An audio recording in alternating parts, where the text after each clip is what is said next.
What's going on, fam? Hey, how you doing this one? Not too. I'm doing all right. How about yourself? I'm doing pretty good. I'm doing all right. Good, good, good, good, good. Good morning. Good morning. What's going on? Good afternoon. Good Good afternoon. morning. All right. You must be on the West Coast.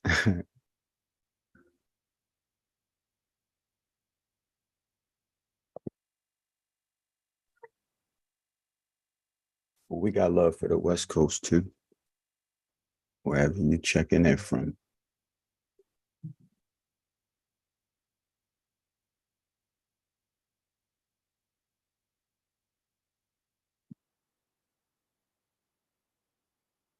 I'll give people a few minutes to join, and then we're gonna start it in a moment.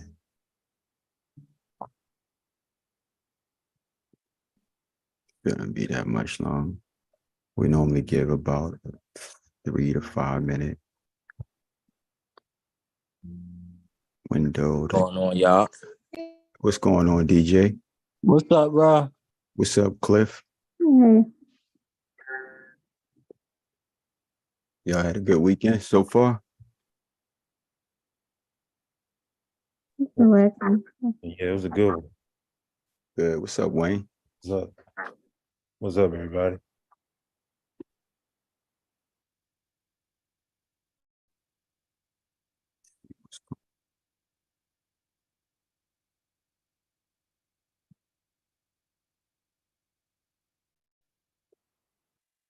Is it 5 after yet? Well, look, it seems like every second,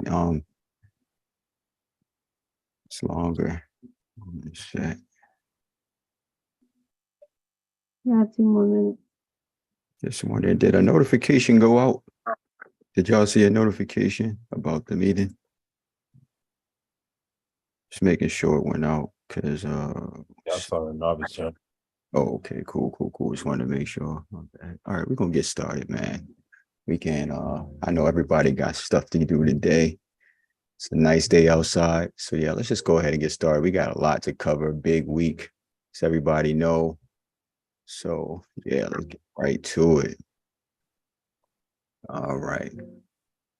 So yeah, we got just a few things we're gonna cover, the same stuff we've been covering, but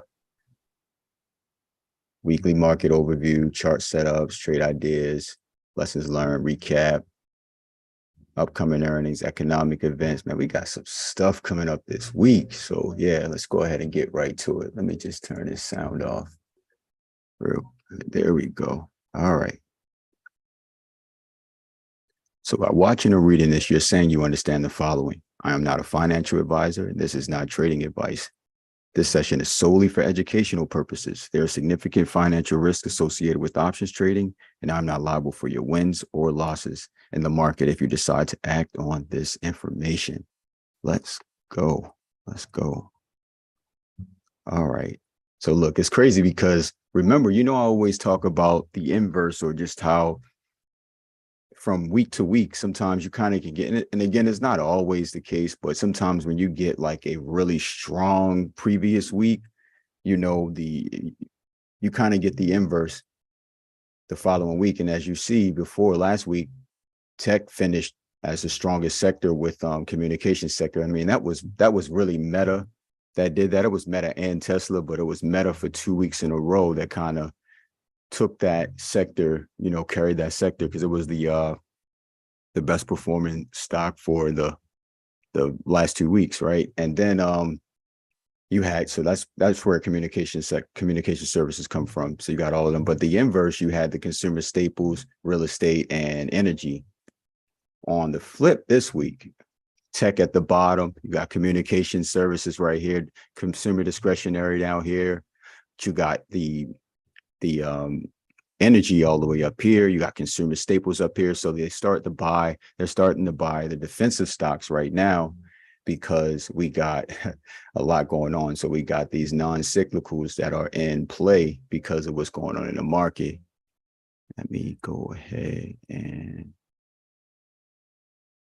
All right, so this was the top options flow on Friday. I got this screenshot right here from behind because that was Meta. Hold on, shit, I went back. That was Meta right here in the back, the top, the most bullish stock on last Friday. That was as far as options call flow. And on Friday, we had a total inverse. You know, it dragged the market down. Everything just kind of sold off on Friday, but I expected Meta to kind of sell off. You could starting to see when it went up to 30 to 330 and it got rejected there and the market was bearish. I was planning for Meta to come down at that moment. And then once it lost the 9 EMA, it was just done. Now it's there's a few things that can happen with Meta, but we'll talk about that in a little while. I got a nice setup for Meta. And again, this was daily options flow right here that we're looking at. So this was just for Friday. So TLT was the was the highest call flow. So, you know, there's another thing, you know, that's an ETF that tracks the bonds. So like the bond market. So that's I'm gonna get to JP Morgan in a second, but just look at it. It's pretty bullish on Friday.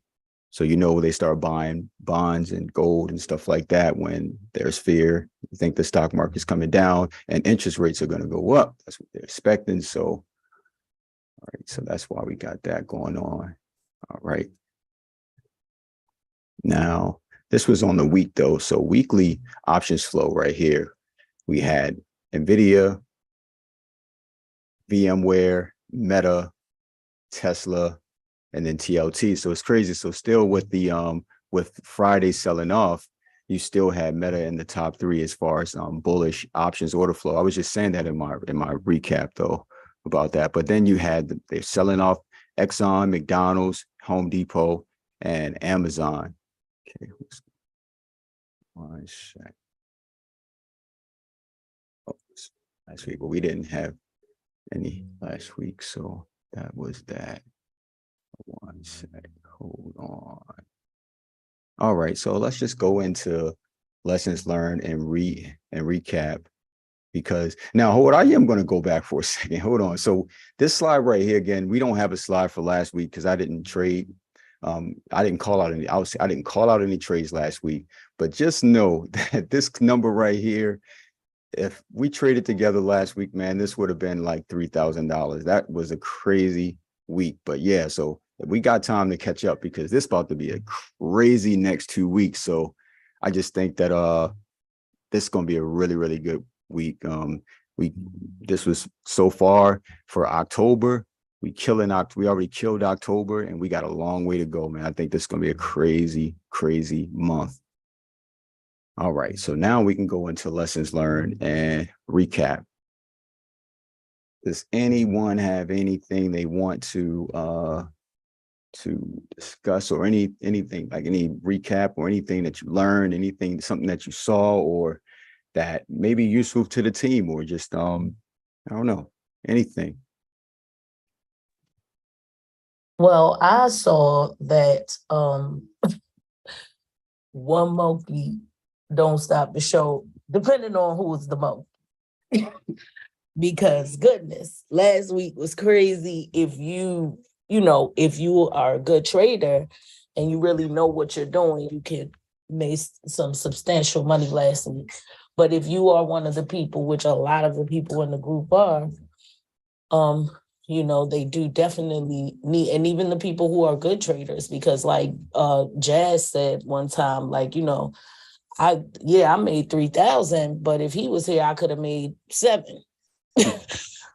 So, understanding how valuable our leader is, that was a definite lesson learned. I mean, I understand your value though.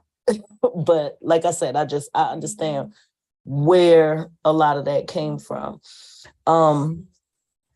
So yeah, I think that's important, that sometimes when people give little ideas, things that probably wouldn't even hurt you in the long run, if sometimes not following those directions could put you in a situation.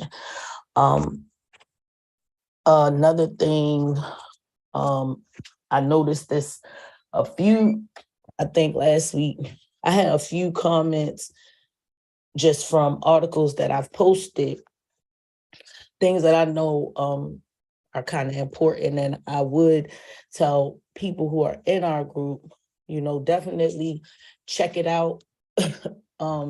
It doesn't take that long to read most of the articles that I post. But they do have some valuable information because y'all know most of the time I'm at every study group. And I kind of know things that Antoine has been talking about and things that we should be looking forward to in the week. So when I'm looking to post, I'm trying to find those type of things that relate to the stocks that he's talking about or catalysts that we know are coming up. But most times I'm gonna have, y'all know the first one is always, what's the temperament of the market, what's going on today.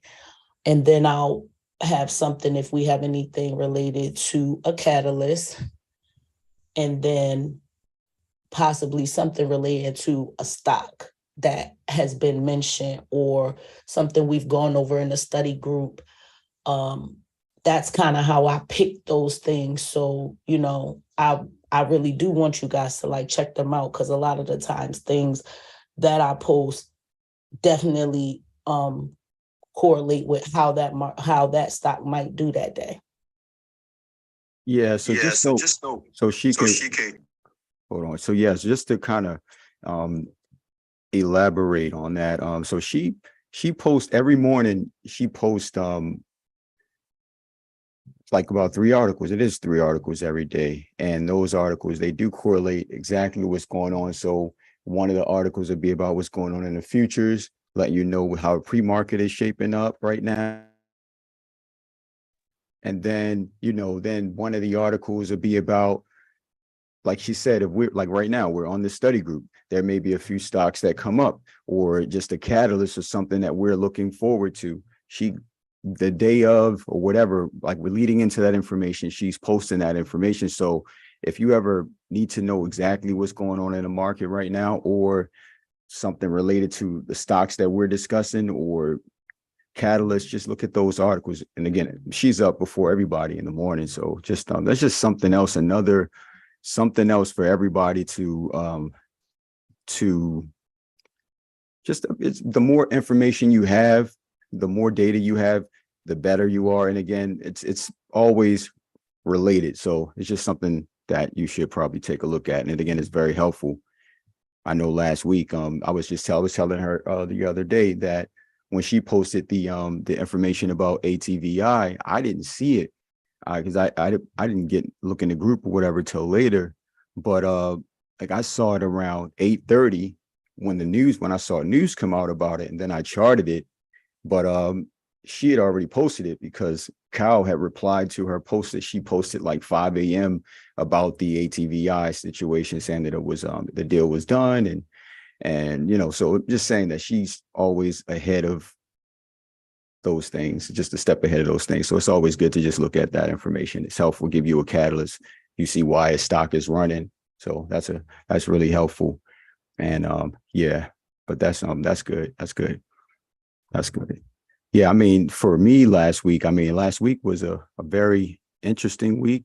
It was a lot of catalysts for the market. We had Meta was running all week. So and again, Meta ran for the last few weeks. But so yeah, it was a pretty good move. I played it on the way up, and then I played puts at the top on Friday, and it was a pretty interesting week for Meta. It was a pretty interesting week for SPY, Netflix. We're going to talk about that in a minute. There was a lot of trade opportunities. I played JP Morgan for earnings and made a pretty good amount of money on calls, $23 calls, going up to a few over $100. But I'm just saying, depending on what the contracts. But it was a lot going on. Earnings season kicked off on Friday. So, just we're just we're not even in the meat of earnings season yet. I'll say that kicks off on on Wednesday. But yeah, so I mean, I think it was a pretty good overall. Like I actually restructured a lot of things over just over the course of the week in terms of just preparing for our Zoom calls, stuff like that, just to kind of make us as a team, I guess, more efficient. And so, more efficiency, more money. So yeah, but it's been a pretty good week though. So I'm just looking forward to this week, and that should be good. I mean, anybody else? I know y'all took some trades or had some realization of something. I mean, any tips or anything for the rest of the team? Anything? I had a good trade on Monday with NVIDIA. It was either Monday or Tuesday, but it went up like 125%. Yeesh. Okay. Video. Ooh, shit, that always happens, man. And UNH too. Oh, man, you know what? Friday. You put everybody on that, man. You was trying to put everybody on that stock, man. You definitely did mention that the other week for the team, man. And that was pretty, yeah. So all right, there we go. Y'all back in the frame. Y'all can see again. Everything good. All right, cool. Just making sure. Not bad. Yeah, but no, that was a good one, man. That was really good. It was good. I think ran. So but yeah, no, that's good. That's good. Cool. All right, we'll move on. All right, so we got some chart setups, man. I got a few chart setups. I'll just switch and just see what's going on. So yeah, I'm not gonna start with Netflix. I'm gonna start with Meta. Let me start with Meta. Got a few good ones, man. Yeah, I'm gonna start with Meta. Now I'll start with Microsoft, man. So Microsoft got this cup and handle on the weekly. We talked about this last week a little bit, but just still holding pretty strong. You got the little, so when you zoom out, I mean, when you zoomed in, all you see is the inverse hammer on the weekly and the strong reject off of my key level right there. But at the same time, you got to just look at things holistically, you know what I mean? And look at the totality of data, right? And so, yeah, we got that rejection, but it's still holding this cup and handle situation. Now, I got a whole theory for this week, for earnings season and for the market in general. I just think that we got a lot going on, but just watch this. Look at this setup, man, though. But and this is crazy. We had a pullback. We got rejected there, but we had increasing volume week over week, really strong bullish volume on the weekly. So that's how Microsoft finished the week, with strong increasing volume. So although now y'all want things for certain, man, when SPY pulls back, Microsoft pulls back too. Microsoft pulled back. Now look, we got to also just look at it. I'm gonna go back to the daily for a second, because we got to pull back on it. We certainly got to pull back, but I want you to see this, man. When you zoom out at things, you see other things. This is the daily chart right here for Microsoft. And we held this breakout area, and we held the 9 EMA right here. But we got a strong pullback with the bearish engulfing, a 222 reversal, bearish engulfing on the daily, but it's holding right here. So it's a few things that can happen here. Again, we'll just have to see what happens. But it's at a very interesting spot, and that cup and handle is still intact. So keep Microsoft on watch, man. Like I said, what I'm looking at, man, if we can clear the 333, I'll say 85 price level, we should be able to extend to the 335 price level. So that's the first move. We get over that level and hold over that level, it's going to head back to that. It's going to, I don't think nothing will stop it from going to the 347 price level. Once they get over there, it'll probably get up into that gap fill area. So we're looking for Microsoft to clear. Now, there's a few smaller gaps, but I'm looking for the big one. If Microsoft gets over 335 and holds over 335, So we need to get some, it needs to sustain 335. It holds over that, then it can take a move back to the 347 price level. Now, if Microsoft lose, now I got to see where my 50 is. Where is the 50? Sheesh. Okay, the 50 is right there. So my 50 EMA is right here. So Microsoft actually, and Microsoft pretty good around the 50 and the 9. So I like that bounce off the 9. Again, we'll see, have to see how this go. Now, what I was saying before, and I just want to kind of clarify again, is Microsoft is the price of Microsoft is really sensitive to SPY. So for SPY to sell off the way it did, Microsoft to hold, and again, it did sell off. We got to look at it. The high for Friday was 333.83, and then low, and then it closed at 327. So we had a nice move down, pretty consistent to what SPY was doing. But the fact that it held this breakout and then we got that cup and handle, let me just see what the weekly looks like. But what I was going to say, if we lose the 50, because forget the 9, if we lose that 50, that's a nice move down. That's a nice move down to, we got a few places where price could actually go down here, but my first target would be the bottom of this trend here. But we broke it before, and actually I got to see where my EMA is on here. Just give me a second, but I'm just looking at price just coming back down here. That's still a nice substantial move. If we were to lose 325, that's about a $10 move down. So just keep Microsoft on watch for either direction, but I wouldn't touch it. This is the thing. To me, I always look at things in a different way. I'm like, is the move worth it or not? Is it worth taking the risk or not? If Microsoft breaks above the 333.85 price level, is that just for a move just up to the 335 price level? Is that worth it to me? It depends. It depends on when the move happens. If it's during power hour or just during because they got that Activision, that deal went through now, so it's a lot of things going on. But yeah, so I'm just saying that first move is not something that I would be chasing or that I would even alert to the team. I would wait till it break the key level up there at the 335 price level, sustain that level, and then trade that. That's just the best way to trade it, in my opinion. So so we could play that too, but just wait for that. But on the way down, if it lose 325.64, so I'm just to give it some margin, I'm gonna say if it lose 325.60, then we can make a nice move down. And again, this is a daily chart, so I'm looking for a candle close under this level or above this level. Now, again, obviously during trading hours, intraday, if this move takes place and you have flushing volume to the downside or volume to the upside, you can trade that, but you would just look for a setup on a lower time frame. But yeah, Microsoft looks great. I think after I go through my stocks, then I'll give y'all my theory about this upcoming week, man. All right, so Microsoft looks great. How y'all feel about that Microsoft chart? We didn't check. Looks phenomenal. Look good. Cool. Great, man. Cool. I had to check the monthly real quick to see.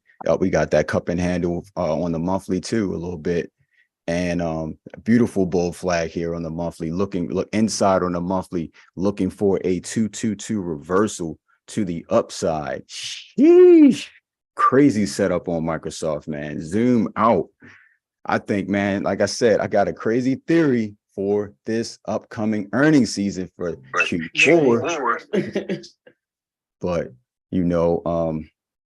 yeah, I love that chart, man. Love it. Look like a Loch Ness monster, man. Crazy. All right, let me go to Meta. All right, let me hit Meta real quick, because Meta had an interesting week. Nice setup on it. Amazing trade both ways. And one sec, just trying to bring up my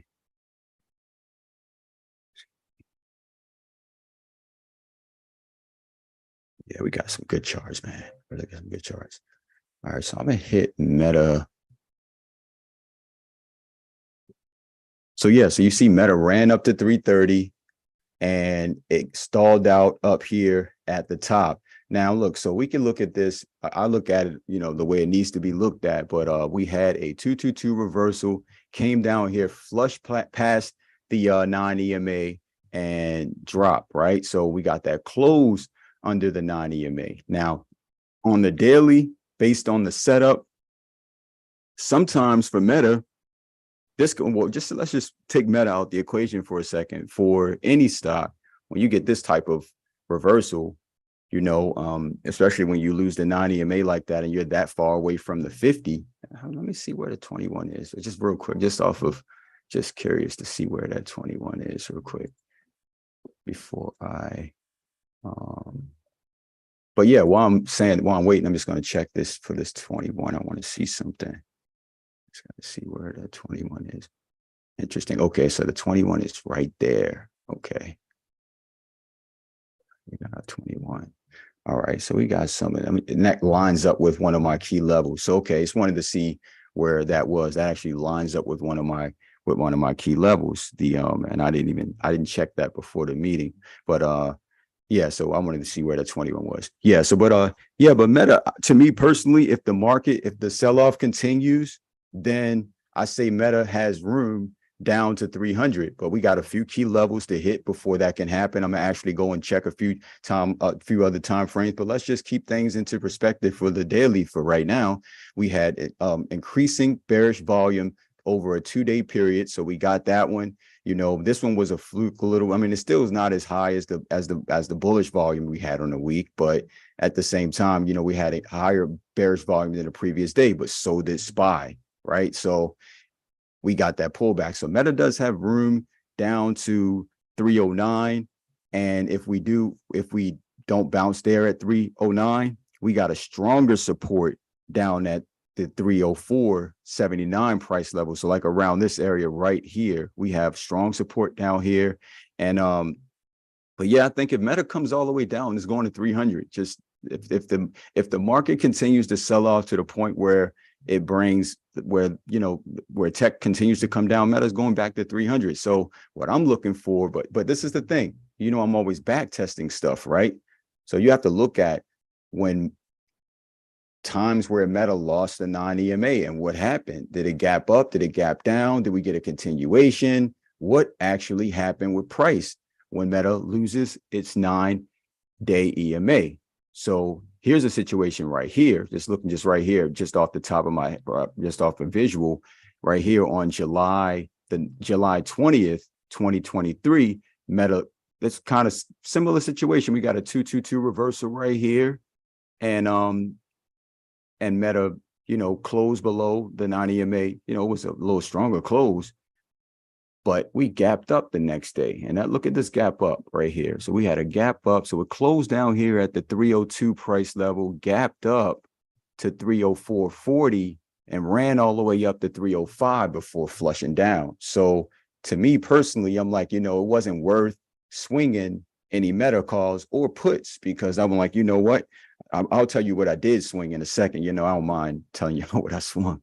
But yeah, I'm like, nah, I'm gonna wait for Meta, because Meta is very tricky around certain things. We had a lot of Meta, it ran up a lot. So a retest was imminent for the stock. Again, I would be happy if it came all the way down here to 304 before continuation. But again, if depending on what's going on in the market, we will see what happened. But you just have to be very careful with looking at a stock just flushes out the non-EMA and seeing what actually happens. Like there are plenty of times, like here's another one, but this one was bullish because we had a bullish bounce off of here, finished with an inverse, with an actual hammer, then we got the gap up. So that was a little different. But you got other situations where where we lost the non-EMA, gap down, and this was a substantial one, but it was closer here at the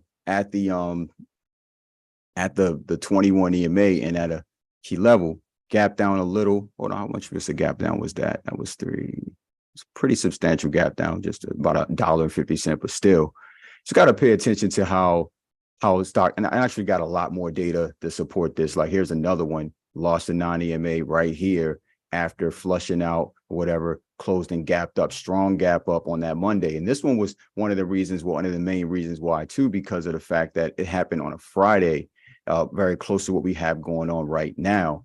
Price flushed down, lost the 9 EMA after it had been holding it, and this is look very similar. Look, we got the gap up right here, price moved around, then came back down, lost the 9 EMA right here. Well, we got it, lost it here, but it sustained it, closed it. So we never got the candle confirmation below it. Right here, we closed below it, but we gapped up, nice strong gap up on that Monday. So this was at the 310 price level, gapped up to 313.35, and then moved up. So, this can be tricky, but I'm like this, man. It's never, I'm only swinging when I'm expecting a gap up or a gap down in the stock. Otherwise, I could just wait until that next trading day.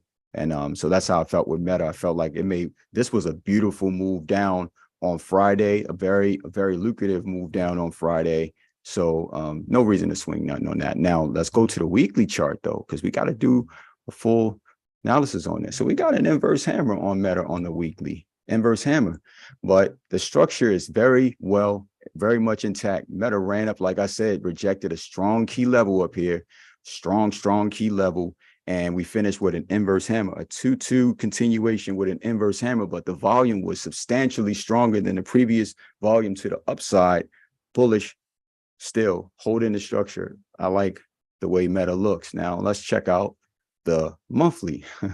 Monthly look very similar to Microsoft. We got a bull flag forming right here with a 222 reversal that's actually enforced. Meta's holding strong. And again, just because I had charted this, I'm just going to show y'all. Look at the quarterly. We don't have enough volume to kind of say what's going to happen with this quarter right now because get this out of there because it just started. But this is a pretty substantial chart right now for Meta. So again, I'm still bullish on Meta.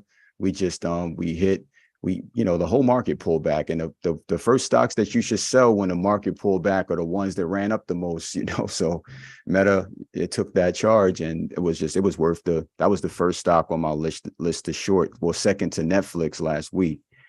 And yeah, Meta looks good, man. Meta looked good. But what I'm looking for is, again, like I said, maybe a retest of the 309, this 309.82 price level. But I mean, again, as Meta and the 21 EMA, I mean, they got a good relationship, but again, it's going to depend on what the market is saying. But like I said, my stronger level is the 304, that 304.79, or the 300 price level. If it hits 300 and it bounce off of that, just like go for broke. I mean, that's what I would do.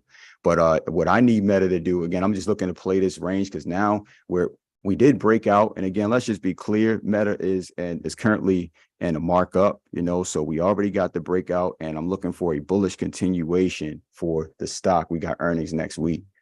So yeah, that's Meta. All right, I'm gonna hit Tesla right here. Tesla got earnings on Wednesday, and this is going to be a very interesting position right here. So I swung Tesla puts on Friday. I played Tesla puts on Friday, but I was like, I'm not running, because what happened was I knew Tesla was going to flush again after 3:30. So I closed my positions for Friday's expiry, and I swung some positions for next week. Tesla is headed to support. It wants the 246.40 price level. It's headed back there. If it doesn't hold there, then we're going to head back down to the 240, which is like the 230. What's that? 239. I have that level listed somewhere, but it's about let's just call it 240, right? But the real level it wants is that Tesla wants to get back down there to what is that? Sorry, 239, 229. My bad. I can see it, but I can't see it if it was to lose this level. But Tesla, to me personally, going into earnings Wednesday, again, Tesla already announced that they lowered the price of the vehicles and that they were going to see slower growth. This is information that's public record. Elon said it during the last earnings call, stock fell off a cliff. I feel like Tesla is going to find a way to pull a rabbit out of a hat this time. They already re-rated the stock down, and Tesla had this inverse head and shoulders pattern on. It's looked better on the weekly. I'll show it to you because it's breaking down here on the daily. But yeah, Tesla gets back down here, man. I'm not looking for anything too. Hold on one second. This is what I have the wrong EMA right here. That's what's going on, because it's another level that I actually have that I want to show that 200 back. We need that on here, man. Yeah, there we go. So here it is right here. All right, so we got Tesla. This is my level right here. So I was looking for it. I couldn't find it. It was 232.50. There it is right there. And that's at my 200-day EMA, right? So again, I'm not saying Tesla's going to flush that hard, because SPY, we may get a bounce, but once Tesla starts to flush, sometimes it continues, it gets back. It look like it's going to support regardless. So again, if that move is wrong and Tesla bounces on Monday, then as long as it doesn't clear this key level here, because look, one thing I left out, there's a key level at 250. So Tesla at 250.29 has a key level there. So, and it closed at 251. So, it's still a possibility that Tesla doesn't flush. I'm a probabilities trader, and I trade off of these probabilities, and I'm looking at that 250 price level is the 50 moving average for Tesla. So that's an interesting place. And you know how Tesla has been around that. Now, not the EMA, but let me just show y'all real quick. Get this off the 9 just for a second.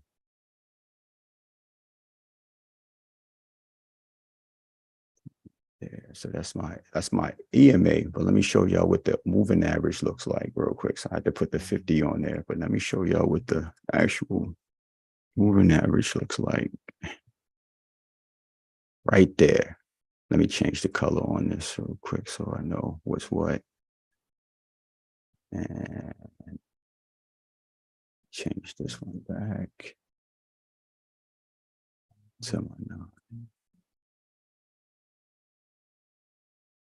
The color is important, man, to me, because sometimes I forget to change them, but I don't know by the color what it should be. Stop you from making a costly mistake sometimes. So it's got to keep them colors right. But you see, so Tesla bounced right here, but I'm looking at it like this, man. How often does Tesla bounce off this level, and also, I mean, it had a few bounces right here in the short term, but this isn't a really strong level where Tesla's going to 246. That's just what I feel, man. Again, that's just my thought. That's why I swung puts. And yeah, here's the weekly on Tesla. We got an inverse hammer with a strong surge in bearish volume right there coming in.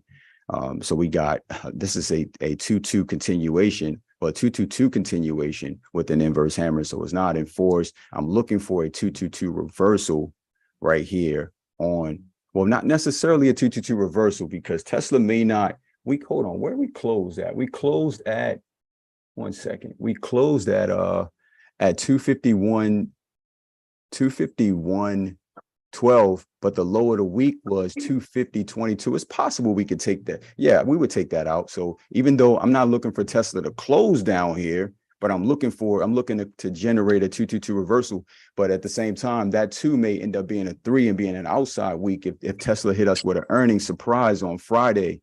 So I'm sorry, on Wednesday. So, that's just something that I definitely need to keep an eye on. And because again, it's just something that I've been watching. Now let me show y'all the monthly on this Tesla chart real quick. We got another inverse hammer on the monthly right here, but it's inside on the month. Again, like I said, I don't think Tesla finished red on this month, and you see this inverse head and shoulders on. Hold on, let me go to the weekly real quick. I wanted to show y'all that real quick. It's kind of hard to, and again, these patterns, man, they're just things that some people see, some people don't see them. If this plays out right, like it played out before, we had one over here that played out before that sent Tesla all the way, through the stratosphere, right? So this is a perfect setup for earnings. Tesla's the elusive 300 price level for Tesla. So we'll see if we can actually get up there, see how this plays out. I just think when I get over to QQQ and everything, and you see how tech is setting up, I just think this week is setting up perfectly for earnings season, man. And again, I guess unless we get some guide downs by some of these tech companies, but I think we're setting up pretty good for the market. But Yeah, looks pretty good here. One sec. Let me just switch my EMA back.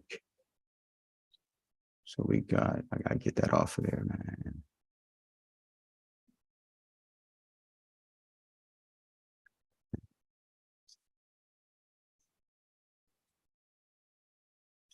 And since that's just to be clear, that we got that. All right, cool. Out of the way. Good. All right. So now from Tesla, let's go over to, all right, I got Apple up already. So I'm gonna go ahead and hit Apple. And this Apple chart. So look, so firstly, let's go ahead and just revisit the Apple trade from several weeks ago. From down here, man, it played all the way out. It went all the way up there to the top of where we thought it could possibly go, heading into, that trade idea from a few weeks ago. Those calls went in the money. So that was a solid trade idea from several weeks ago. Tesla, got me to think about Tesla still, but this is Apple right here. Now look, this is all I see though. I'm looking at these areas of rejection, man. Like, all right, so what's going on? Are we going to reject? Now we did reject so far, but I mean, is price coming down? Are we going up? What's going to happen? Is it going to find a way to break through? I mean, it's holding my key level right here for now, and it's also at the 50-day EMA, strong key level for Apple. So we held that. And and the volume, again, look at Friday, man. We had strong bearish volume, but not as strong as the bullish volume that we had all week. So they managed to hold price up there, man. We got a lot going on. Let's see what the market continues to do right now. Like I said, I'm looking for if Apple's able to break out of this range right here. I'm looking for either if we sustain this bounce right here off of this 50 EMA, we get this. You can play the range back up to that gap fill area, because Apple just went up and rejected this gap fill. It attempted it twice, rejected it twice.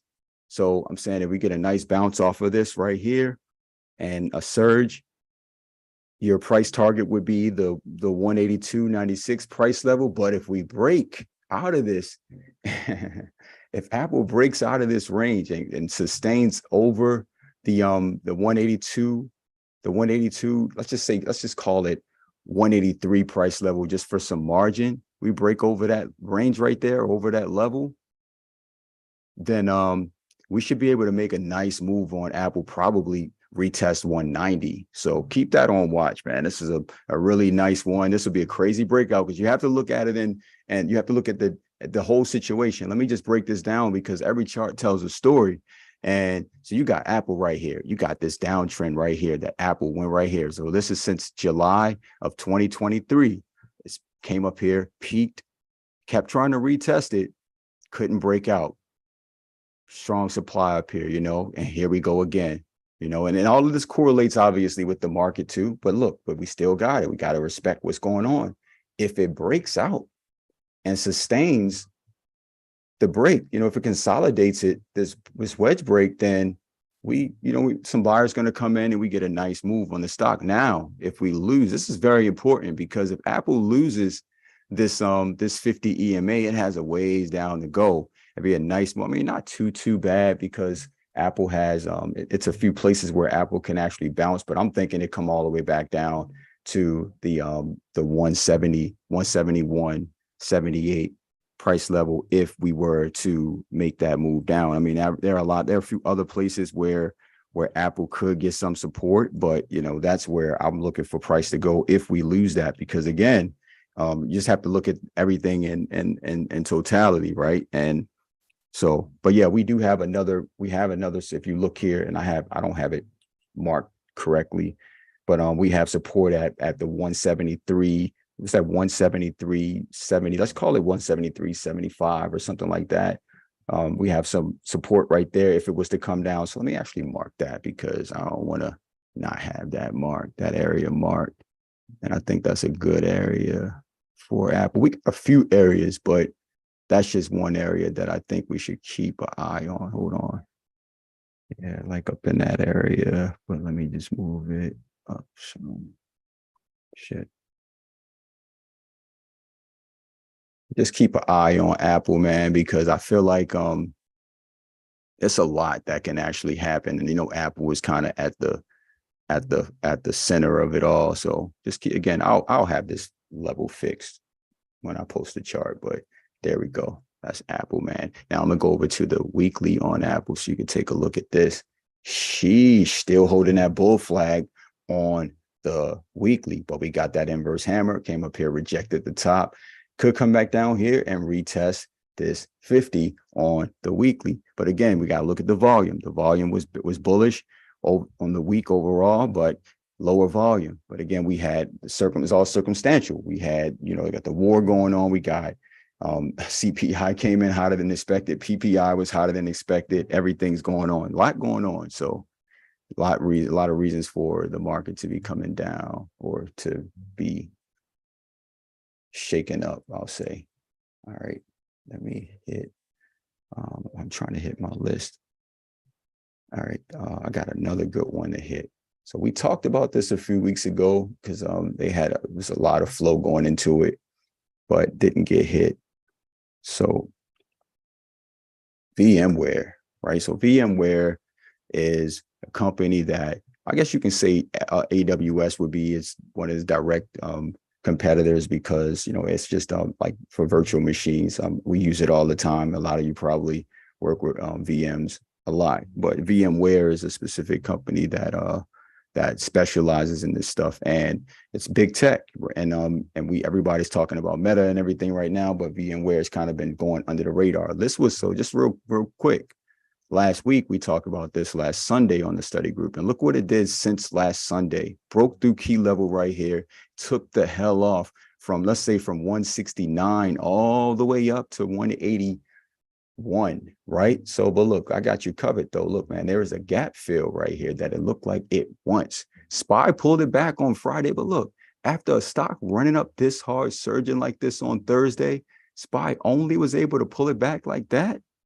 Man, a lot of money going into VMware, and so my first price level, if we can get back over the I'm gonna call it, let's just say if we can get over 181.20, we get over 181.20, I'm looking for an extension to the 183.65 price level, but it wants that gap fill at the 191.09 price level. That's what it looked like it wants, but it has room all the way up to 201. This is a pretty interesting stock. Let me show you the weekly. I got you. My key levels are clear on the weekly. Look at this stock, man. Look at this. Look at this. Crazy. And then there's nothing that would stop it from making this surge. I'm just tripping the fact that it held these gains. Now, look how long it's been trying to break out of this area right here. And we finally got that breakout.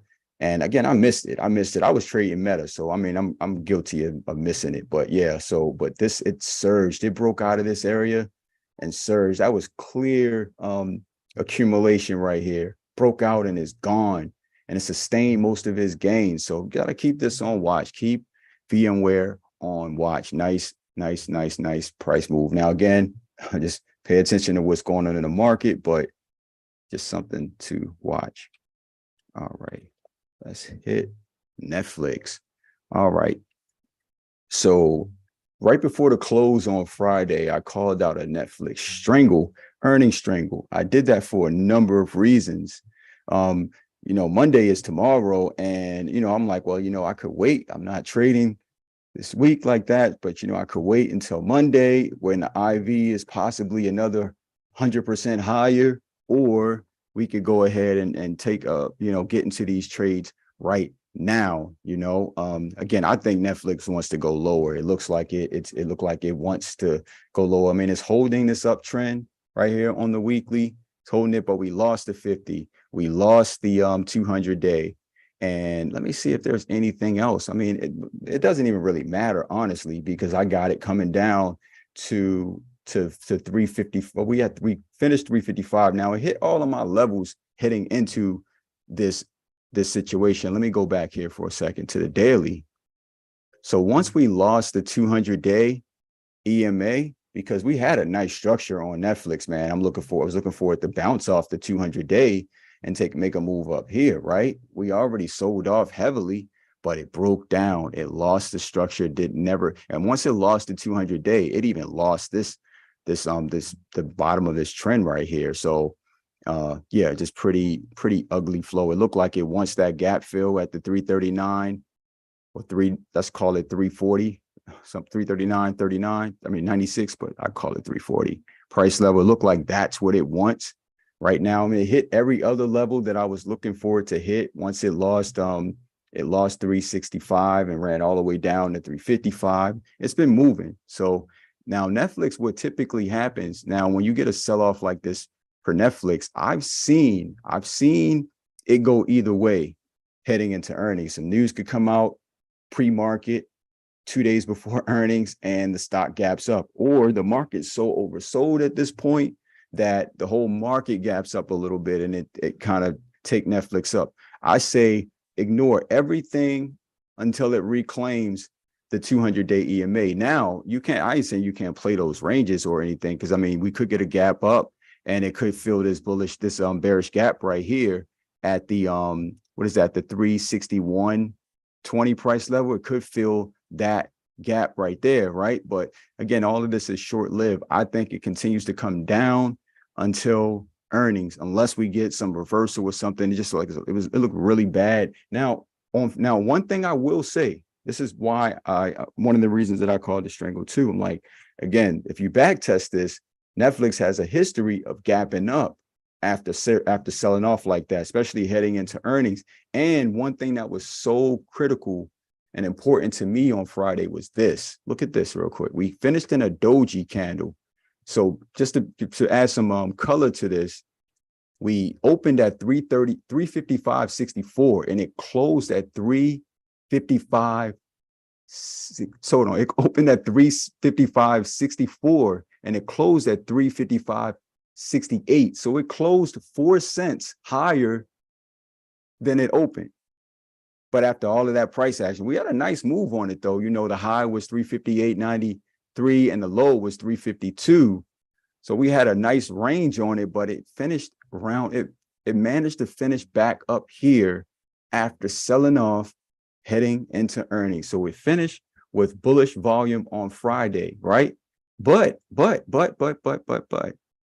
volume on the week was pretty low on Netflix, right? But we had some volume coming on Friday, not as high as the other days, the previous 3 days, which were all bearish, but we did have that move on the stock, right? So again, just something to watch, man. I'm gonna go back to the week for a second. This is a level. So, you know, if you're just looking at the daily, you're like, damn, well, why are they holding it? Why are they worried about holding price there heading into the close on Friday if it already broke this structure down and it looked like it's headed here and everything is already, it lost everything else? Why is it so important? What are they doing this for?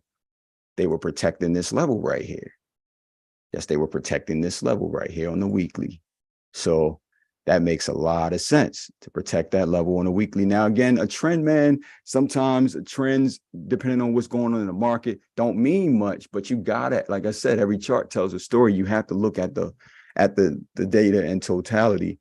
And that's what we had, man. And so here's the monthly. Monthly is ugly, man. Ugly monthly on Netflix. We lost the 50 and it looked like, again, like I said, it looked like it's headed down to 340 and lower, but you know, let's see how things go. We got the string. Oh yeah, one other thing I wanted to hit on this that's important really quickly. Go back to this weekly. So, you know, the IV to me hitting into earnings this week was uncharacteristically low for Netflix heading into earnings. Netflix, the IV, the implied volatility is typically pretty high. I would say higher than 100%.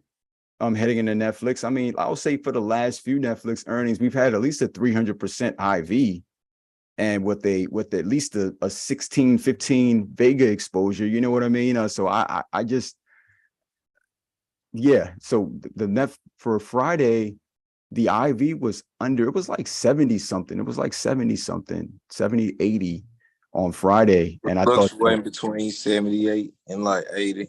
yeah, I see, think probably 78 though.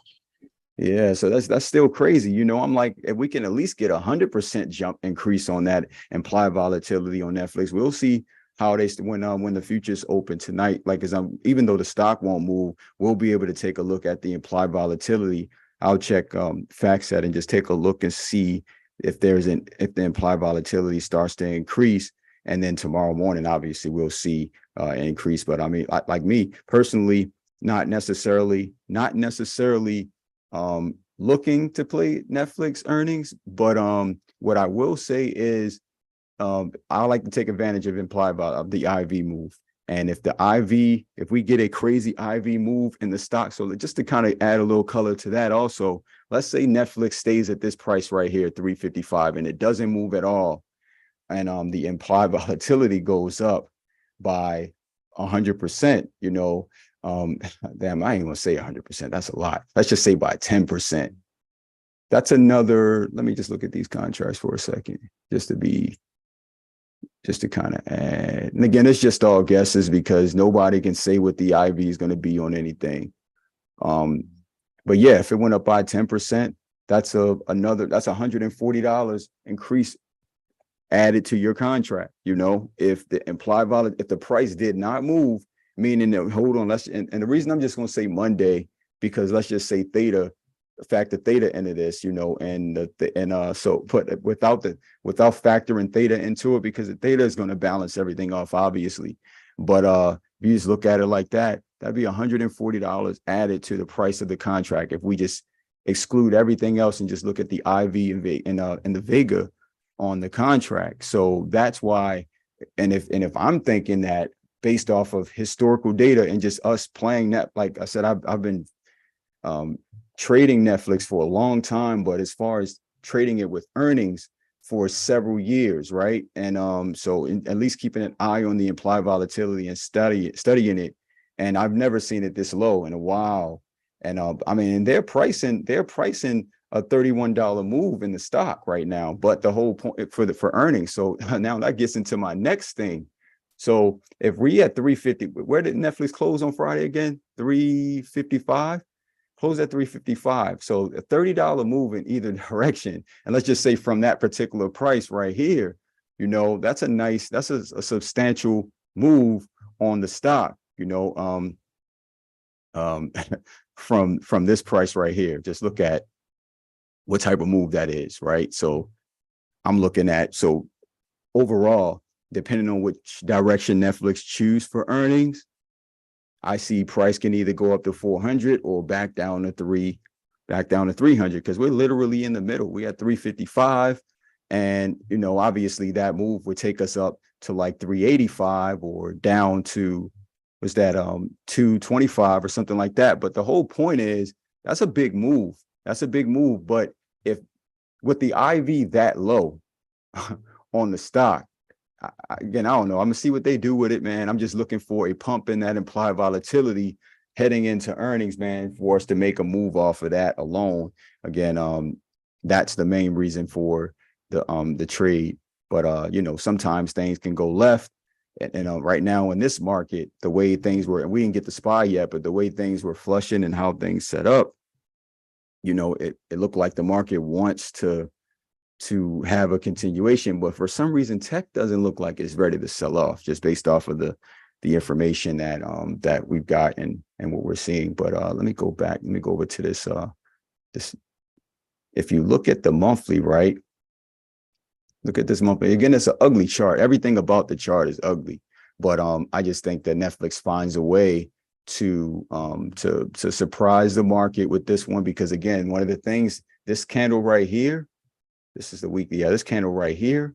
This happened when the CFO said that the ad revenue, or the revenue from the password, from cutting down on the password stuff, wasn't really making people buy additional Netflix licenses, and it also was subscriptions, and it wasn't and actually creating that lower tier for ads wasn't going to really show any growth right now in this upcoming quarter. It caused the stock to fall off a cliff. So like I said last week, I think that move is priced in already. We closed this gap and Netflix is right here now. And then for some reason they held it. But like I said, I think if the market continues in this direction, it gaps down. But look, I want to show y'all something else about this. So we've had situations like this in the past where Netflix finished like this, and then we still, like I said, you can get a gap up, you get a gap down, you go back to the daily. So you just gotta, it all depends on what's going on. And again, heading into earnings the week or the few days before earnings, Netflix always drops some news. They always drop some news. And I feel like somebody knew something, or they just were trying to protect that level on the weekly. But yeah, so either way, man, I think we're in a nice spot for whatever decides to happen with Netflix earnings, man. But again, the market had a lot to do with this flow. But what I thought was going to happen on Friday with Netflix did not occur because, yeah, I mean, I made some money on Netflix puts, but not as much money as I thought I could have made. Not as much money as I made the day before trading Netflix puts. And this was a nice trade off this 200 EMA reject right here too. But the whole point, like I said, they stopped it on Friday, even while the market was flushing. Let's look at QQQ first before I go over the SPY, since we're talking about tech. I got a few things going on over here. So look at this. So now we on the daily, but look at this bull flag right here, still intact. Price is moving, but we have bearish volume continue, increasing. But we got a beautiful bull flag right here. Beautiful bull flag on QQQ right here, right? Got this bull flag. QQQ rejected the hell out of a key level, but so did everything else, right? But it bounced right here at the 50. It looked like it just lost it, but it bounced. I'm like, look, man, you got to give stocks some margin sometimes, man. This looks just like the Apple chart, you know what I mean? So it just with a few more touches, but looks similar to the Apple chart. We got a 222 reversal right here to the downside with increasing volume 2 days in a row, but tech was selling off, right?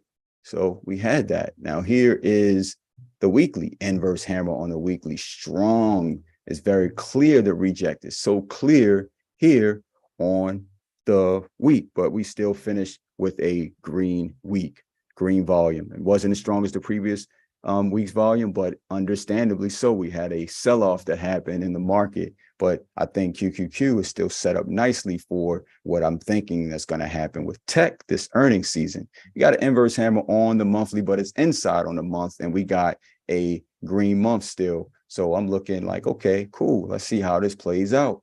There's so many ways that this could play out, but again, I think tech going to find a way to come through. Now, 1 second. Back over to the daily. Again, if we continue to sell off, it's a lot of places where this can go. Again, my first target I would be looking for is a move. Well, let me go to the top, the upside first, because it's a possible.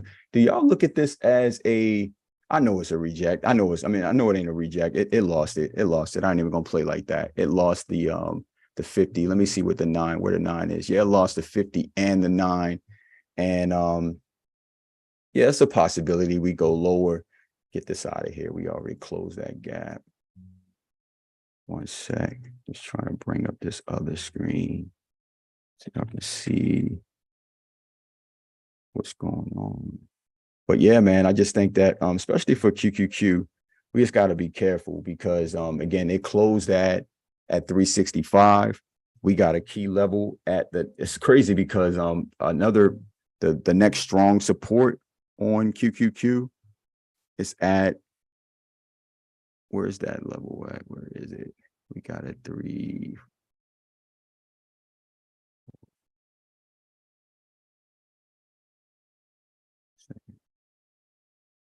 A lot of difficulty over here.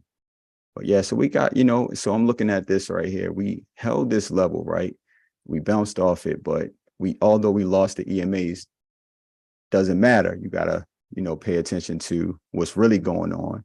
Lost them EMAs and we held this level here. If you look, we had a lot of touches here where, price could gap down, could move, but we held it for now.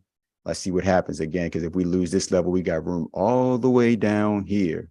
And I do think there are a few places where we could get stopped up. You know, we got a level up in here, but at the same time, I'm looking for stronger levels for this. And again, it's going to be contingent on what big tech does as a whole. And I think that we find a way to come through here as far as big tech goes. But we had this sell-off, man. Let me show you SPY real quick because QQQ tech got hit really hard. And SPY tried, man. SPY really did try last week.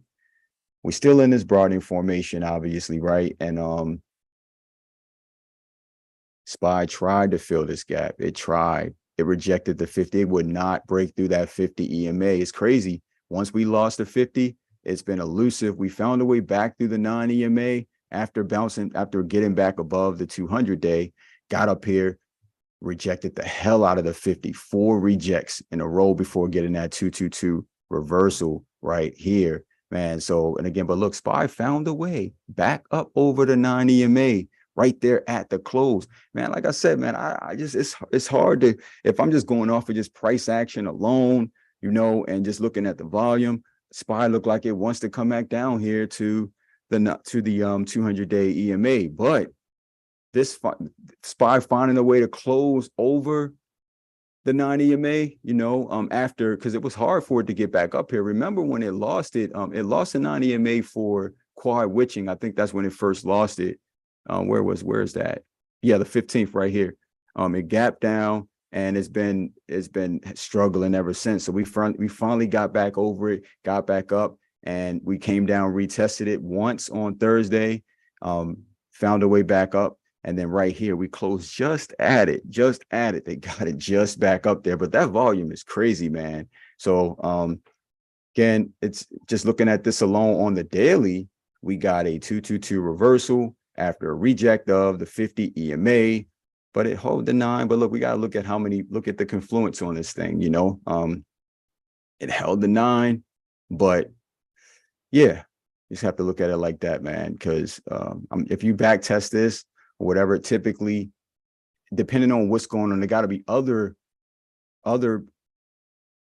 forms of confluence you have to look at this as just being bullish, because you see a close over the 9 EMA, because we got more bearish signals with the volume increasing. We got the 222 reversal, we got the reject of the 50, and then we go to the weekly.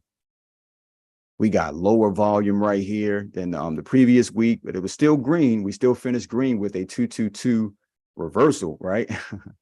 So, and again, yeah, so it's just going to be hard to see. And again, we have to also look at the market as a whole about what happened. My bad, I'm trying to get this leveled here. And so you see, man, it's hard to kind of call it, but we already took out the low of last month. And it's going to be contingent on a lot of things. We got Powell speaking on Thursday, and yeah, he's out again. They got him out here again, speaking at a financial event in New York. So yeah, it's going to be interesting week coming up. Now I'm gonna get over to some earnings. We got a few earnings coming up this week, man. We already hit a few, but it's a few more that's coming up. That's probably we got some good ones. I saw Lockheed Martin have their earnings on Tuesday too. Yeah. So yeah, we got all of these Fed speakers this week. They got them stacked. From Monday, we got Harker. I'm tired of Harker, man. They keep putting this guy out there. He got him on here 3 times. We got Williams on Tuesday. We got Waller on Wednesday. Harker again. We got a Fed chair, Jefferson, on Thursday. We got Powell on Thursday at noon. We got Goldsby on Thursday at 1:20. 1:20. We got Barr on Thursday at 1:30. Damn. And then we got Harker at 9 a.m. on Friday. So they got him out here, man. They out this week. We got New York Fed Manufacturing Index on Monday. We got retail sales data on Tuesday. We'll be watching that for sure. Housing starts and building permits on Wednesday. Jobless claims Thursday. Philly Fed Manufacturing Index Thursday, and existing home sales. We'll be watching that. Now, so we got a few earnings here on here and I got a few on here that I am really watching now. It's a few of them that I don't have circled because for a few reasons, but you got I feel like Corleone just mentioned Lockheed Martin. I know with everything going on here, that's a good play, but I don't know how that affects their earnings. I haven't been keeping track of Lockheed Martin for earnings, so that's why I didn't circle it.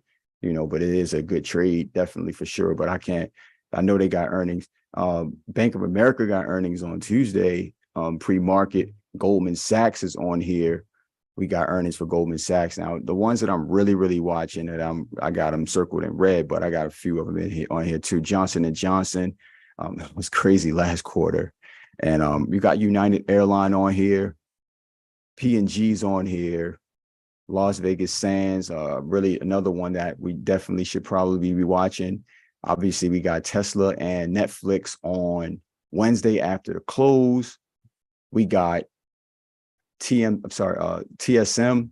We got them, and it's going to be an interesting one to watch too right now, because especially with everything going on and everything flaring back up, especially with the wars and everything is going on overseas, and then we got China talking about running up in Taiwan. So it's just a lot going on. I wonder how the stock is going to perform, and if and what they're going to say what they're going to say about guidance and being able to do their job efficiently now. AT&T got earnings. American Airlines have earnings. Like I said, I didn't circle a lot of them because you can see them. And American Express has earnings too. It's another one to keep on watch. But yeah, we got it's a lot of earnings this week. This is just the first full week of earnings season that we do have. Morgan Stanley on here too. My bad. Again, I'm not gonna mention all of them. Y'all see who got earnings, man. But yeah, just the ones that I am watching for sure. But again, I'm not necessarily, just remember, when we looking at earnings, man, we're not necessarily looking to play earnings or play these stocks for earnings. I'm looking for a catalyst to play the stock during trading hours, or earnings run-up trade or something like that, or something after earnings. Not necessarily looking for trading, not necessarily looking to trade earnings. So, but yeah, we got some good stocks, and if we do, we will discuss it as a team and go from there. I see KD on here, man. I know you got something, man. I know you ain't on here for nothing. I know you got something.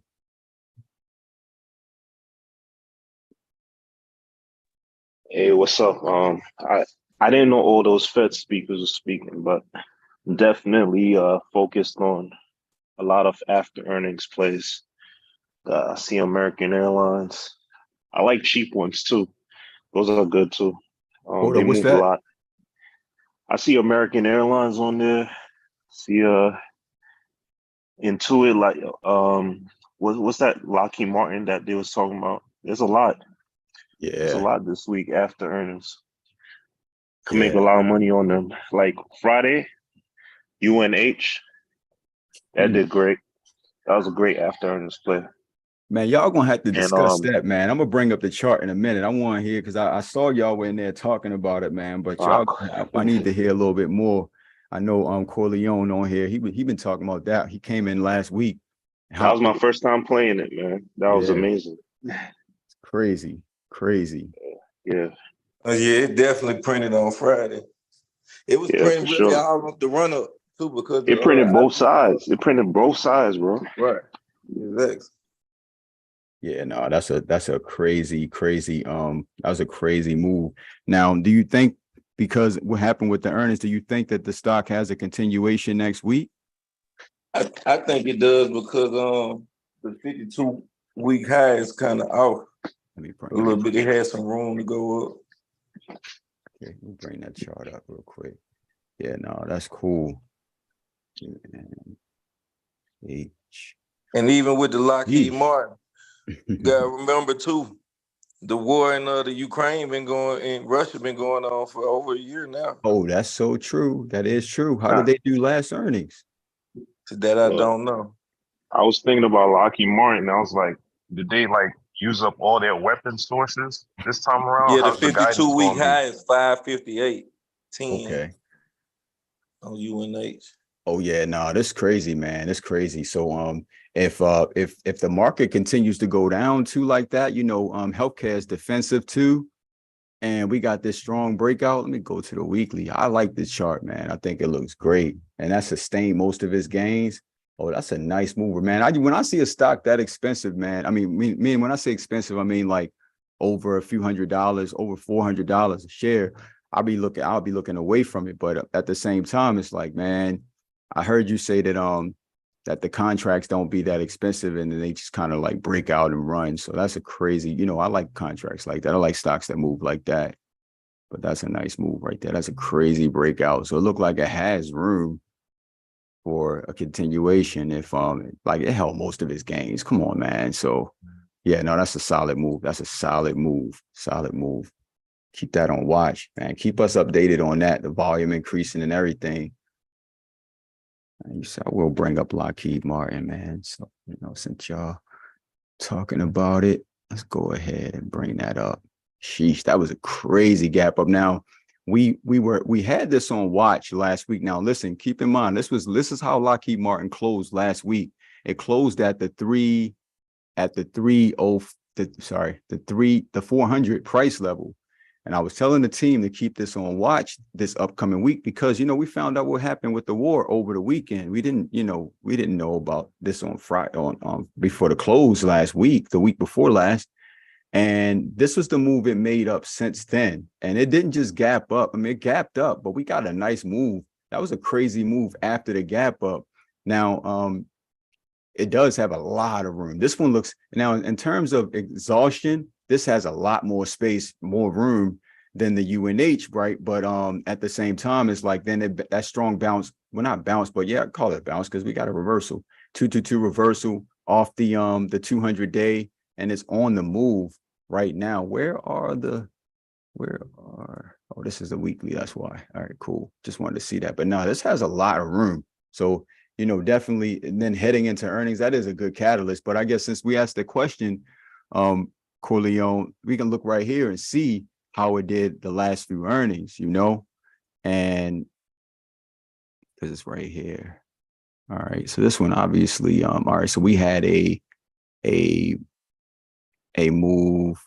It moved up and then closed down, right? So, but that was a crazy move though, crazy price move on the earnings. The one before that, nice gap up right here before coming down a few times. So I mean, that was a nice move on a stock has a nice move for earnings. Let me see. They go to and then they pricing in a $20 move on it. So damn, that's a good one to kind of keep an eye on.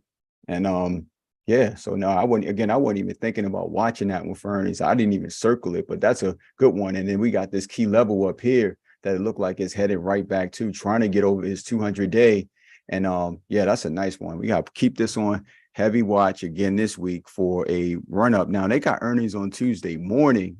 So yeah, nice move. This is a nice move, nice stock to keep on watch. So yeah, man, I like that. I like that. So I'm gonna add that to my list for this week. Also, good one, good one. Now I am gonna I'll post some more charts in the chat, man. I know, hold on one second. Let me just make sure I got that. Yeah, I got it. All right, cool. Wanted to make sure I noted that one down in the chart. But yeah, man, we got a lot to go over this week, man. We got a lot of possibilities in terms of trades. Just again, just try to save some money, man, because Meta got earnings next week. That's all I gotta say.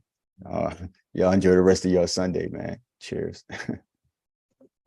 Thanks for your time, Antoine. Bro, Right. appreciate Hey, it. what's up, Potato All Trader? right, thanks, bro. We had Kevin on here, man. Thanks, Yeah. Antoine. Appreciate you, man. I wanted to hop in and put in a little bit of 2 cents earlier, but I was in a loud area. And you know what? Hold on. I forgot JP Morgan, man. My bad. And I forgot Goldman Sachs. Shit. Snap is not over yet. Yeah, hold on. My bad. I forgot JP Morgan and Goldman Sachs, man. So JP Morgan, you know, we got that bull flag breakout, man. Price move. We finished with an inverse hammer. But so are we gonna come back down and close this gap, or is it gonna hold up here? Because again, yeah, we just about here, man. But we still look, man. I think we could retest, but we got a level right here, man, that it just closed above right here. So, you know, we could get a bounce and a continuation here. Again, it depends on what the market is doing, though. This was not a really bad perform. All of the banks beat. All of the banks beat, and they guided up. All of them. So, well, the ones that reported last week. Now, what I'm looking for, again, it's going to be hard to choose calls on this one unless we get a retest for me, unless we bounce off of here, because we do have there's a few levels that we could hit now. But if we do bounce and the market runs, I think it's going to 155, man. Now once that gap fill up at 155. What is that? Is that 155? No, that's 153. My bad. That's where it was headed at first. But I mean, I still see price can make a surge, a really strong move if we can get a continuation. Otherwise, we can retest this 9 EMA, which is at the breakout area here. We held one level, and I'm looking for that to possibly happen here. So let's keep JP Morgan on watch. Again, strong earnings, really strong chart. This was a really nice move. Look at this 222 reversal right here with a bullish engulfing on the weekly. Really, really, really nice chart with surging volume. The volume ate the volume for the last few months right here. Let me just see how that looks on a monthly. Crazy, crazy, crazy. Well, bullish engulfing on the monthly also. Let's go, man. We got a 222 reversal with a bullish engulfing on the week and the month for JP Morgan. So I'm not looking for it to necessarily play out in one day. You know, I did swing some JP Morgan calls, though. I did swing JP Morgan calls on Friday. One second. Where did one second. Goldman Sachs. So Goldman Sachs got earnings on Tuesday. Look at this setup, man. Look at this setup on the monthly. We got a bull flag here on the monthly for Goldman Sachs. Here it hidden in the earnings. Now, I mean, it is ugly. We got a 212 reversal to the downside on this chart, but you know, maybe they tired of selling off, man. You know, think about it like this also. If you got JP Morgan beat earnings, now I ain't even gonna say that because sometimes JP Morgan will beat and Goldman Sachs will miss. Because you know they got Goldman Sachs got that investment banking. I mean, they got a lot of they got different. It's a different type of bank. Just say that it's a different type of bank. But I like this chart set up here on Goldman Sachs. You know, I love to play Goldman Sachs for earnings. Look at the weekly, man. It's weekly. So yeah, we close right here under the 200-day, but I mean, this is a weekly chart. So it's not that it doesn't equal up to the 200-day on the daily, but you see it. But at the same time, we got a few touches. Now, this is what I saw. I'm gonna tell you what I saw. Look at this. So we've had a week where we finished with an inverse hammer and lost the 200-day, lost the whole structure. Price gap right the hell up the following week right here. That was a crazy gap up the next week right here, right? We had another one right here. And this is not the same because we held the 200-day finish price flushed down really badly, but we got a gap up here and then it surged with another gap up. But look right here, we finished just with a inverse hammer under the 200 days. So I'm like, do we get a 222 reversal to the upside right here? Or do we get a bearish continuation down here? I'm not so sure. And then we still finish green, but it's an inverse hammer. I'm just looking at the data in totality, right? Let's go to the monthly. Well, did we just check the monthly on this? Yeah, we did. The daily. This is the daily right here. Man, we so oversold on Goldman Sachs right now, but we got this bear flag right here too, rejecting the hell out of the 9 EMA right here. And I'm like, let's see what happens, man. Let's see what happens because it does have a lot of room down if they wanted to play it like that. But I think they get a surprise. I'm gonna call it a surprise beat if they beat because, again, all of the other banks beat. But like I said, Goldman Sachs is a different type of bank, so the data is a little, different in terms of what they won. I did not swing SPY calls. I only swung the only calls that I swung JP Morgan calls. I swung Tesla puts, and I swung Netflix calls. Well, I did a Netflix strangle, but that's it. That's all I have.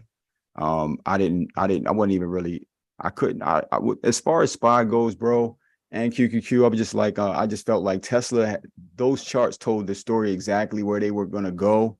And, and that's just what I had to do on that. So yeah, we got hit NVIDIA. My bad. I'm geeking on this joint right now. We never hit NVIDIA. And I skipped my list. I had a list and I went through all of them. I just skipped over NVIDIA. This was another one I played puts on Friday, man. I was in everything on Friday. We had this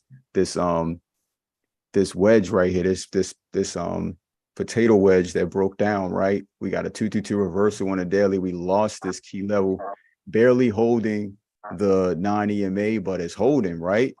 Let's see what the weekly looked like. I mean, a lot of flow went in this, a lot of flow. The highest flow on Friday went into NVIDIA calls. Inverse hammer, we still got a 222 continuation, but not enforced. What is that, a 2? No, it's a 2-2 continuation. Just a 2-2 continuation, not enforced, right? Rejected that level, and the volume was slightly higher. We got it again. It's all going to be contingent on how the market feels about what's going on. Still inside on the month, man. But I feel like after selling off so much, some of these stocks, they just look attractive and you have to buy them, and price gets defended at certain levels. I had to cover this because, again, if the way we closed on Friday, and I'm not sure, I can't really see that too well. It looked like we lost the 9 EMA, but it looked like we held it. If it held it, it bounces. And then that correlates with the volume. Now, the volume was slightly lower than the previous day volume, which was bearish volume on Friday. Again, this is all going to be based on what SPY does too, and what the overall market does, because right here, it lost the level, but it held the 9 EMA. And yeah, so we just got to see how things play out with this. Again, if I'm just looking at this alone, that bounce could mean something. Because again, look, when the one thing about NVIDIA, when it's over the 9 EMA and it closes over, it does a good job at bouncing off it. Now, obviously, there are situations where this was a special situation because, like I said, we gap up, we pretty much holds it. We lose it. That's it, right? But look over here. But then we have those crazy situations where this is different, man. We were rejecting it. We barely we closed over it, but different situation. We were still below a strong key level here. On this situation, we dropped below a key level, and there's it's inconclusive of whether or not we held the 9 or not. So I mean, it could be a continuation to the downside. Just looking at the data alone, it looked like it wants a continuation, but with all of that flow coming in, and that flush that happened on Friday, I don't see any reason why this wouldn't bounce here. So as a matter of fact, let me just take one look. It closed at 451. You said it closed at 61. So like 2% higher than them. Oh yeah, so it's above the 9 EMA then. That's above it. But yeah, and that key level. So you know what? So then, and price is right there, just right.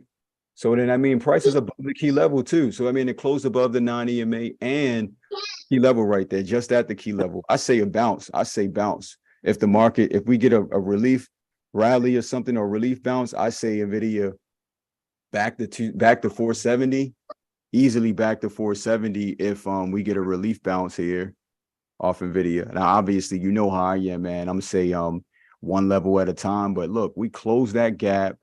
We fully closed that gap, and we closed right there at a key level, right there at the 9 EMA. So look for a bounce, man. I'm looking for a bounce. That's a crazy flush, man. We moved. It opened at 469 on Friday, and it closed at 454. That's a crazy move. It's a pretty substantial move. Now, like I said, everything that we're looking at is contingent on the overall market. It's like if it rains outside, every car gets wet, not just one car. So if the market wants to bring blood on Monday, a continuation, we will see. Now, I want to see how China opens tonight. And let's just see, you know, Japan. Let's see if Japan kick it off choosing violence. And then I'm really more so looking see it because Japan can kick it off first, but I'm really looking for when Shanghai and Hong Kong opens at 9:30 and see how they trying to play for the rest of the, you know, for the night, man. But yeah, Do man. you mind looking at Disney? Is it like the pandemic lows, and then last time it was at this level was like 2014 and then 2020. Yeah, that's Cliff Stock. That's Cliff Stock, man. You can't be bringing up Disney. That's Cliff Stock. You know what I'm saying? Hey, Cliff, you better get your stock, bro. I've been looking at it. I don't Yeah, I know what's mean, going on with Disney. nice close on the daily. You know, nice close on the day. Yeah, you did play Disney last week too. You know, it rejected a key level that I have on here, but it still held up pretty well. With strong volume heading into the close.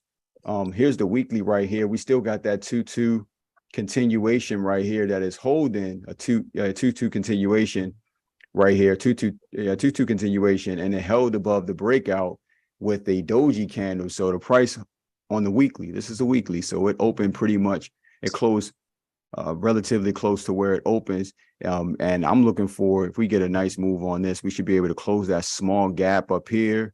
You know, we got nice. I mean, that's a pretty, but we got to break. I'm looking for price to break above there to make a move to 88, 68. So I wouldn't even be playing Disney unless we break above this gap here at the what is that? The 85, 96. So let's just call that 86 just to give it some margin. So it needs to break and hold over 86 for a move to the 88, 68 price level. Then we can make a move up to 92.50 and so on. But yeah, Disney looks great. Disney's been looking great. It's been looking really good for a while. And then here we still got these levels here on the monthly that it bounced off of from a few weeks ago. And you know, price has been really is holding. So you got to look where like they're just likely to save these stocks at certain levels. And again, I still think remember I was telling y'all a few weeks ago, the first 2 weeks of October, I expected to be a little rough. But if you back test this on SPY and QQQ, the first 2 weeks or first few weeks of October is a little rough. Then the market runs like a bat out of hell heading into the you know, for the last quarter. So depending on if something happened, now obviously everything is based off data, but we could, and again, just real quick, you can go back test this. I ain't gonna do it because I mean, matter of fact, this is if you look at the last week's recording, which is you'll see we discussed this last week, so I ain't gonna go over it again because we've been doing well, we've been doing pretty good with time lately. But yeah, so what I will do is I will post some charts now. We got a lot going on, man, this week, so just stay locked in and just get ready to we're gonna crush it this week, man. So looking forward to it. I see y'all later. Cheers. All right, bro. If y'all got any charts or anything that I didn't hit, because again, I'm just trying to, you know, stay on time. Post them in the chat and we'll get to them. And just let me know if there's anything we need to hit. All right, cool. So I wanted to mention CVNA. Okay, see, man, that's your stock, man. That's your stock. That's your stock. Yeah. Yeah. But So, all right. yeah, I'll post catch it. y'all later. Post the chart, Kevin.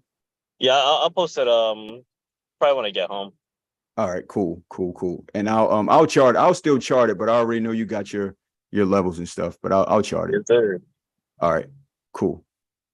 All right, thanks, Antoine. All right. No problem. All right, y'all. Enjoy the rest of your Take care, y'all. Sunday. Easy. All right.